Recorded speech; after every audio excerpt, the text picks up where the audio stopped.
জাতীয় ঐকমত্য কমিশনের আপ্যায়ন বাবদ ৮৩ কোটি টাকা ব্যয়ের তথ্যটি সম্পূর্ণ ভিত্তিহীন ও মিথ্যাচার বলে জানিয়েছে অন্তর্বর্তী সরকার। বৃহস্পতিবার রাতে প্রধান উপদেষ্টার ফেসবুক পেজে দেয়া এক পোস্টে বলা হয়, অতি সম্প্রতি মহল বিশেষের পক্ষ থেকে সংঘবদ্ধ অপপ্রচারে বলা হচ্ছে জাতীয় ঐকমত্য কমিশন আপ্যায়ন বাবদ ৮৩ কোটি টাকা ব্যয় করেছে। এই তথ্য সম্পূর্ণ ভিত্তিহীন ও সর্বৈব মিথ্যাচার।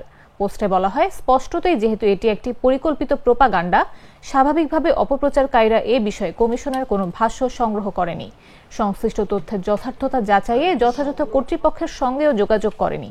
এতে আরও বলা হয়, অপপ্রচারকারীদের নির্জলা মিথ্যাচারের ফলে জনমনে যেন কোনো ধরনের বিভ্রান্তি সৃষ্টি না হয়, সেজন্য কমিশনের পক্ষ থেকে স্পষ্টভাবে জানানো যাচ্ছে, গেল ১৫ ফেব্রুয়ারি ২০২৫ তারিখে কার্যক্রম শুরু করার পর ২০২৪-২৫ এবং ২০২৫-২৬ অর্থ বছরে জাতীয় ঐকমত্য কমিশনের সর্বমোট বাজেট ছিল ৭,২৩,৩১,০২৬ টাকা।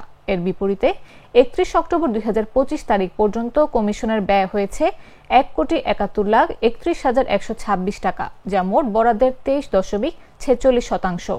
কমিশনের মোট বরাদ্দের মধ্যে আপ্যায়ন খাতে বরাদ্দ ছিল ৬৩ লাখ টাকা, যার মধ্যে ব্যয় হয়েছে ৪৫,৭৭,৬৮৫ টাকা।